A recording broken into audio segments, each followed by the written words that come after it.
خبر شامل کرتے ہیں گوجرانوالہ سے۔ ہمارے نمائندے عرفان ملک کی رپورٹ کے مطابق سرعام ایچ ڈی نیوز اور نیوز 4 ایچ ڈی کے زیر اہتمام مشترکہ طور پر ریلی نکالی گئی۔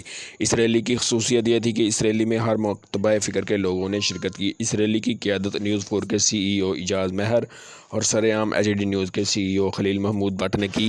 یہ ریلی نیوز اسٹوڈیو سے ہوتے ہوئے نشارہ روڈ سے شیراں باغ کے راستے سے جی ٹی روڈ پہنچی، جہاں پر گوجرانوالہ کے تمام ایڈیٹر کونسل کے تمام ذمہ داران پہلے سے موجود تھے۔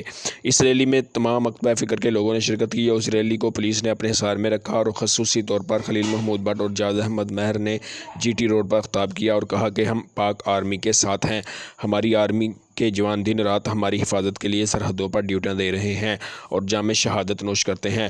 جارحیت پسند ہمارے سایہ ملک کے ہونے کے باوجود یہ ہماری عسکری قیادت ہی ہے جس کی وجہ سے خطے میں امن قائم ہے۔ ایڈیٹر کونسل اور تمام نیوز چینل جس میں سرعام ایچ ڈی نیوز اور نیوز 4 چینل کے تمام ساتھی جی ٹی روڈ سے سیدھا راولی کینٹ پہنچے، جہاں پر نیوز 4 کے سی ای او اعجاز مہر نے خطاب کیا اور کہا کہ ہم اپنی فوج پر فخر کرتے ہیں۔ جن ممالک کے پاس مضبوط فوج نہیں، ان کا حشر ہم نے دیکھا ہے۔ جس طرح فلسطین کے پاس مضبوط فوج نہ ہونے کی وجہ سے غیر مسلم ان پر چڑھائی کر دیتے ہیں۔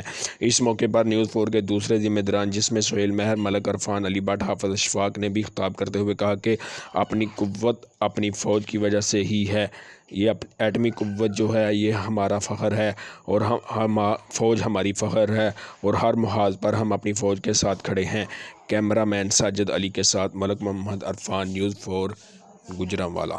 نعرہ تکبیر! اللہ اکبر! زندہ ہے فوج! زندہ ہے فوج! کوئی آ کر دیکھے!